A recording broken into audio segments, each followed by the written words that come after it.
Good evening, and welcome to Tyler the Creet Ghost Walks. Tonight, we are staying inside due to the lockdown and the quarantine. My thoughts and prayers go out to the frontline healthcare workers and all those who are affected. Tonight, we are doing scary stories, so please enjoy. Stay safe, stay home, stay healthy, and let your mind wander into the darkness.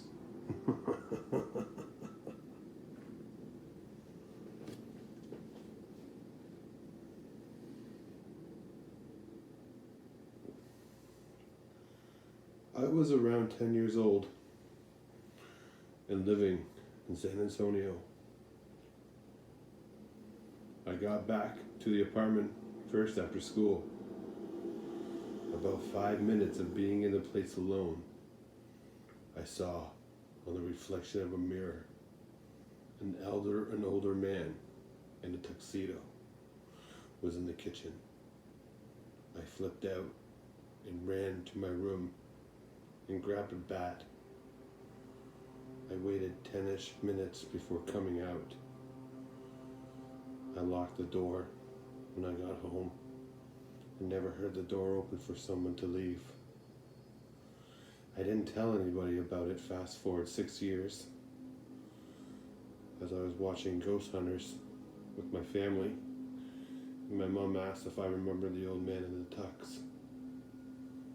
Crazy stuff.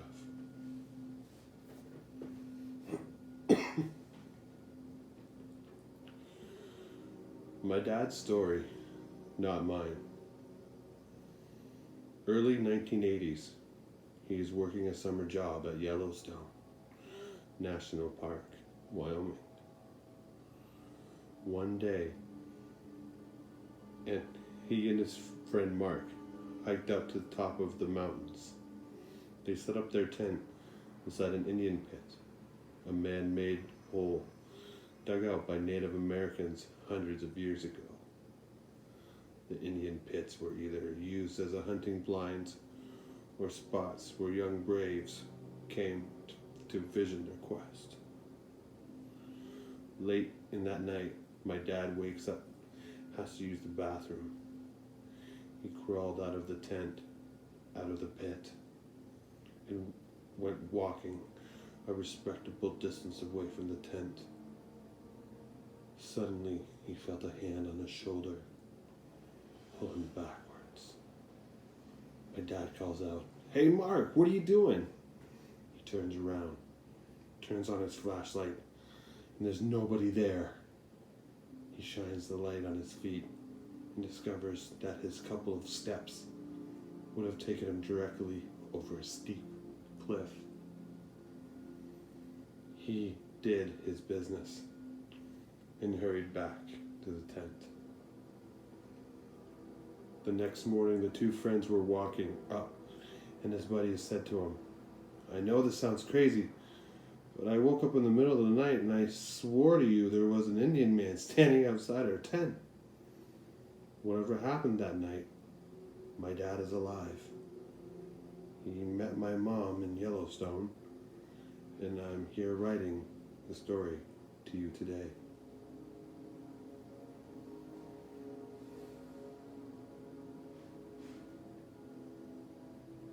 My mom believes in good spirits and getting blessings for good luck and protection by putting out food offerings for them on our dining table.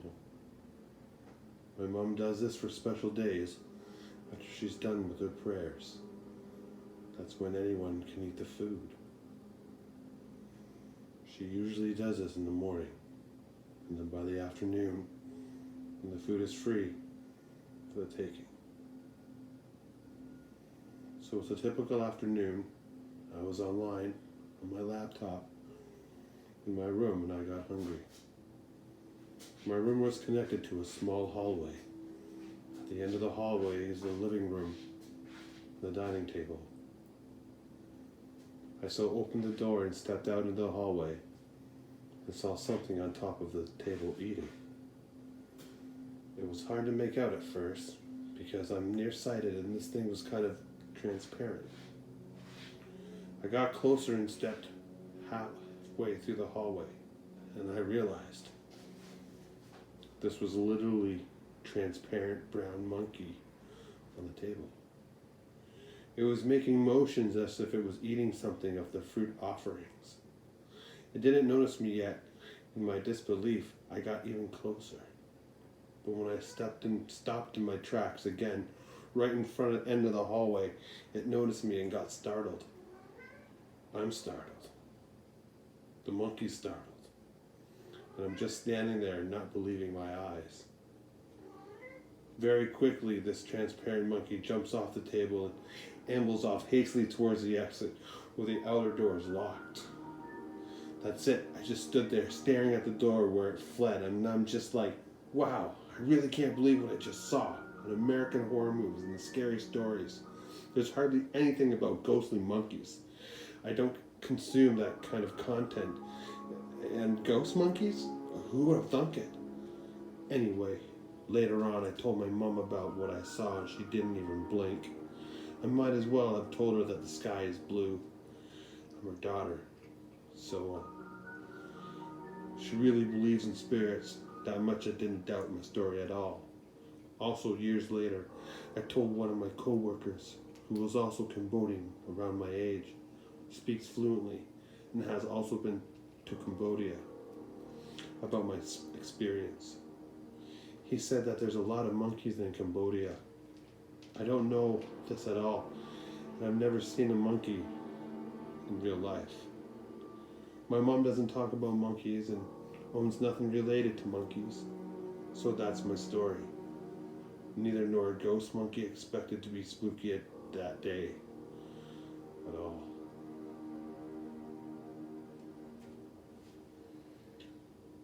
I stayed at my grandmother's house, and my father spent a large amount of time as a kid. My father drove us around ago and was understandably tired after a 17-hour drive. We all started to lay down and my father checked us into us before going to bed himself. As he was talking, he stopped himself and told us to cover a large mirror or you'll have nightmares. Now, nightmares from a mirror of all things sound like a little fun to me, but my brothers, who were also sleeping in the room, asked me to cover it. I did. I asked my dad about it before he left and he said ghosts use it as an entryway. A week later I brought it up with my grandmother and she scoffed and said, "Oh, this house isn't haunted." I agreed, but told her that the reason I brought it up is because my dad told me to cover a mirror. My grandmother then changed her expression and said, "Oh, the mirror." Apparently the mirror came from her grandmother. She worked as a nurse and took those in who were going to die, could not pray or care on their last days. So she made them home into a horoscope, not to a hospice. Those who stayed in the room with the mirror saw things.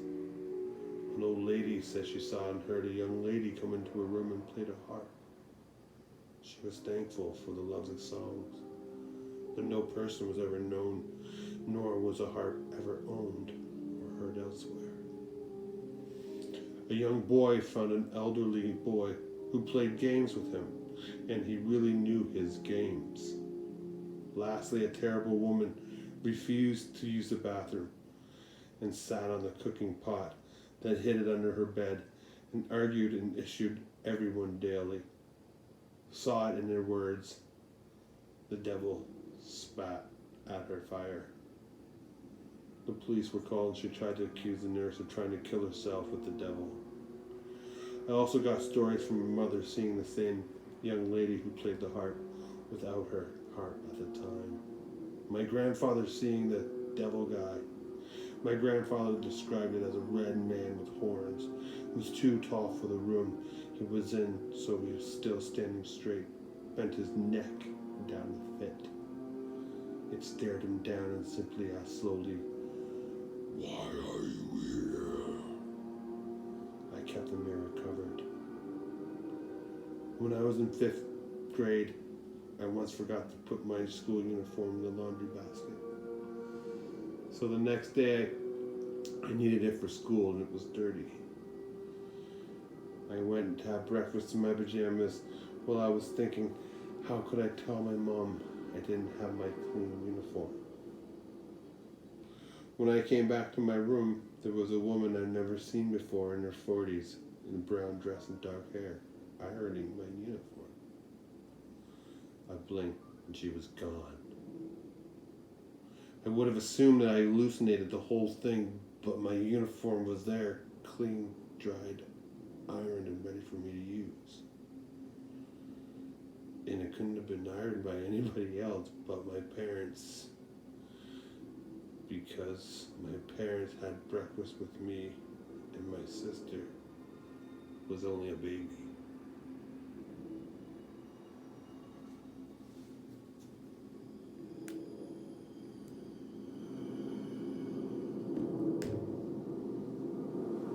Thank you very much for listening tonight to these stories. Be sure to listen again for Wednesday. I'll be posting Wednesday and going live on Friday. Feel free to stop in on Friday and watch on Facebook Live as I repeated it over and over again. Please join me and we'll have spooky stories to share. Until then, good night, good evening, and let your mind wander